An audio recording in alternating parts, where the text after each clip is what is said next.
आज के इस वीडियो में चैप्टर नंबर 13 यानी कि पाठ विश्व शांति के बारे में पढ़ेंगे।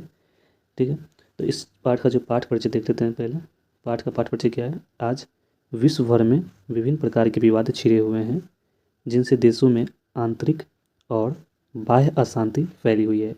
यानी कि जो है ना, विश्व भर में विभिन्न प्रकार के विवाद छिड़े हुए हैं, जिनसे क्या हुआ कि देश में जो है ना, देश के अंदर भी और देश के बाहर भी जो है ना, अशांति का माहौल बना हुआ है, फैला हुआ है। अब अशांति का क्या क्या कारण हो सकता है। ठीक है, तो उसका कारण क्या क्या हो सकता है। तो अशांति का कारण जो हो सकता है, सीमा के कारण हो, या नदी जल के कारण हो, धर्म के कारण हो, या फिर दल के कारण हो। ये सभी जो है ना, कारण हो सकते हैं अशांति के। ठीक है, ये सभी कारण हो सकते हैं अशांति के। ठीक है, और उसके बाद है ना, यानी कि इत्यादि को लेकर स्वार्थ प्रेरित होकर असहिष्णु हो गए हैं। इससे अशांति का वातावरण बना हुआ है। तो इस पाठ में वर्तमान संसार में अशांति का चित्रण और उसके बारे में बताया गया है। ठीक है, यानी कि वर्तमान संसार में जो अशांति का चित्रण और उसके बारे में बताया गया है और उसके समाधान को निरूपित किया गया है। देशों में आंतरिक और बाह्य अशांति, हर कोई अपना जीवन जीने में असमर्थ, यानी कि जो है ना, देश के अंदर और देश के बाहर जो है ना, अशांति के कारण, ठीक है, हर कोई अपना जीवन जीने में क्या है, असमर्थ है। पूरे विश्व में अशांति फैला है। यह दुख का विषय है। सभी लोग इससे क्या है, चिंतित हैं। इस समय प्रायः संसार के सभी देशों में किसका वातावरण देखा जा रहा है, यानी कि इस समय प्रायः संसार के सभी देशों में अशांति देखे जाते हैं। कहीं संयोग से ही शांति वातावरण मिलता है।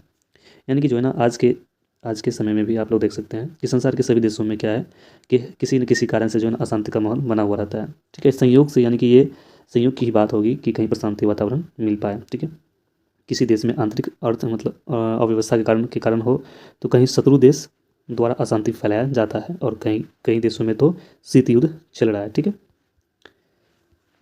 चल रहा है। इस प्रकार संसार ही जो है ना, अशांति के वातावरण में जी रहा है। यानी कि ऐसा लगता है कि जो पूरे संसार जो है ना, अशांति के तट पर बैठा हुआ है। ठीक है, अशांति के तट पर बैठा हुआ दिख रहा है। अशांति मानवता के विनाश का कारण होता है। यानी कि अशांति के कारण से जो है ना, मानवता का क्या हो जाता है, विनाश हो जाता है। ठीक है, इस समय विनाशकारी अस्त्रों का निर्माण विशाल पैमाने पर हो रहा है। ये बात तो स्वाभाविक है कि आजकल जो है ना, विकास की होड़ लगी हुई है, और सारे देश जो है ना, यानी कि अपने अपने नए नए जो है ना, अस्त्र शस्त्रों का निर्माण कर रहे हैं विशाल पैमाने पर, यानी कि बड़े बड़े पैमानों पर जो है ना, बड़े बड़े स्तरों पर जो है, यानी कि वो अस्त्र शस्त्रों का निर्माण कर रहे हैं। ठीक है, उससे क्या हो रहा है, उससे ही मानवता का विनाश का भय है। अशांति के कारणों के निवारण के उपाय पर ध्यानपूर्वक विचार किया जाना चाहिए। यानी कि जो है क्या अशांति का क्या क्या कारण हो सकता है, उस पर विचार करना चाहिए आप लोगों को। वास्तव में असहनशीलता और ईर्ष्या ही द्वेष का कारण है। यानी कि असहनशीलता और ईर्ष्या, यही तो दोनों जो है ना, ईर्ष्या, ये दोनों द्वेष का क्या है, कारण है, जलन का कारण है, अशांति का भी कारण है।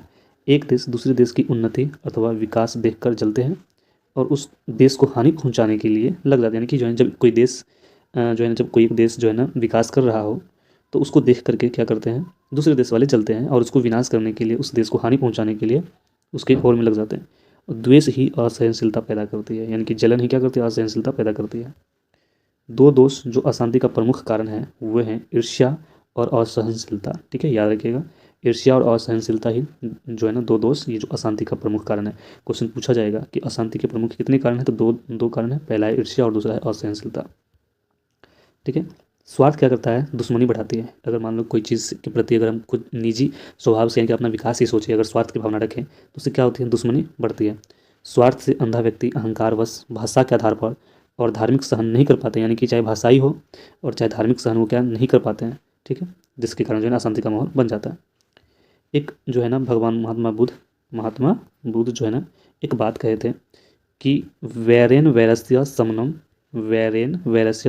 असंभनम, और मतलब असंभवनम। ठीक है, यानी कि वैर से वैर को मतलब समन करना, यानी कि वैर से, यानी कि दुश्मनी से दुश्मनी को खत्म करना असंभव है। दुश्मनी से हम लोग दुश्मनी को खत्म नहीं कर सकते हैं। ठीक है, ये बात असंभव है। इस चीज़ की चर्चा किसने की है, महात्मा बुद्ध ने। ठीक है, ईर्ष्या वाले व्यक्ति खुद के विकास को ही उत्तम मानते हैं। यानी कि जो एक दूसरे से जलते हैं ना, वो हमेशा खुद के विकास के ही बारे में सोचते हैं और उसी चीज़ को क्या मानते हैं, उत्तम मानते हैं। वो सोचते हैं यही सबसे अच्छी चीज़ है। इस निकृष्ट विचार के मुख्य प्रेरक नेता हैं। यानी कि इस चीज़ के लिए, यानी कि इस चीज़ की अगर बात करें कि स्वार्थ की भावना जगाने में और खुद के विकास में जो है ना, इसका मुख्य प्रेरक कौन है, नेता लोग हैं। ठीक है, स्वार्थी भावना को बलपूर्वक दूर करनी चाहिए। यानी कि अगर आपके जीवन में भी स्वार्थ की भावना है, तो उसे जो है ना, बलपूर्वक उसे किसी भी तरीके से जो है ना, बाहर निकलना चाहिए स्वार्थ की भावना को, और परोपकार की भावना को अपनाना चाहिए। ठीक है, जब परोपकार के प्रति रुचि जग जाएगी, तब स्वतः सारे स्वार्थ मिट जाएंगे। ठीक है। जब यानी कि जो है ना, यानी कि स्वार्थ की भावना मिट जाएगी, यानी कि परोपकार की भावना जग जाएगी और दूसरों के प्रति रुचि जग जाएगी स्वार्थ परोपकार की भावना के प्रति, तब स्वतः ही जो है ना सारे स्वार्थ मिट जाएंगे। ठीक है। यहाँ महापुरुष विद्वान तथा चिंतकों का अभाव नहीं है, ये चीज़ के बारे में बताया गया। ठीक है। और तब कहा गया इसमें कि क्रिया के बिना ज्ञान बोझ के जैसा लग जाता है। ठीक है, हो जाता है। दो देशों के आपसी विवादों को मिटाने के लिए संयुक्त राष्ट्र संघ जैसी संस्था बनाई गई है। ठीक है। फिर कहा गया कि वैर से वैर को खत्म नहीं किया जा सकता है। ठीक है, वैर से वैर को खत्म नहीं किया जा सकता है। प्राचीन काल में भगवान बुद्ध ने कहा था कि दुश्मनी से दुश्मनी को खत्म करना संभव नहीं है। ठीक है, दुश्मनी से दुश्मनी को खत्म करना संभव नहीं है। ठीक। उसके बाद है मित्रता एवं दया से शत्रुता भाव को शांत करना संभव है, यानी कि मित्रता की भावना से और दया की भावना से हम वहाँ पर जो है शत्रुता के भाव को खत्म कर सकते हैं। ठीक है। फिर इसमें एक श्लोक है आप लोग का। श्लोक क्या है कि अयम निज परो वेति गणना लघु चेतसा उदार चरिता नाम तू वसुधैव कुटुंबकम। ठीक है, यानी कि कहने का मतलब क्या हुआ कि यह मेरा है, वह दूसरों का है, ऐसा नीच विचार वाले व्यक्ति सोचते हैं। ठीक है, ऐसा नीच विचार व्यक्ति वाले क्या करते हैं, नीचा विचार वाले व्यक्ति सोचते हैं। क्योंकि जो उदार चरित्र वाले अर्थात जो महान पुरुष होते हैं या महापुरुष के लिए सारा संसार ही अपने परिवार यानी कि मित्र जैसा होता है। इसमें कहा गया यानी कि यह मेरा है, यह तुम्हारा है, ऐसा गणना नीच हृदय वाले लोग ही करते हैं। क्योंकि जो उदार चरित्र वाले लोग होते हैं, जो महान पुरुष होते हैं ना, उनके लिए तो सारी पृथ्वी ही क्या होती है, मित्र और परिवार के समान होती है। ठीक है। इस बार कहा गया कि दूसरे को कष्ट पहुंचाने से अपना ही नुकसान होता है और दूसरे के सहयोग से शांति मिलती है।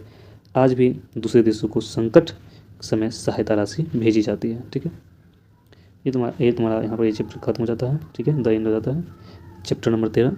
अब जो है इसके नेक्स्ट चैप्टर में हम लोग जो है ना चैप्टर नंबर चतुर्थ दशा यानी कि 14 चैप्टर पढ़ेंगे और उसमें जो है ना हम लोग शास्त्र के बारे में पढ़ेंगे, शास्त्रकारा के बारे में पढ़ेंगे कि शास्त्र क्या होता है। ठीक है, चलिए।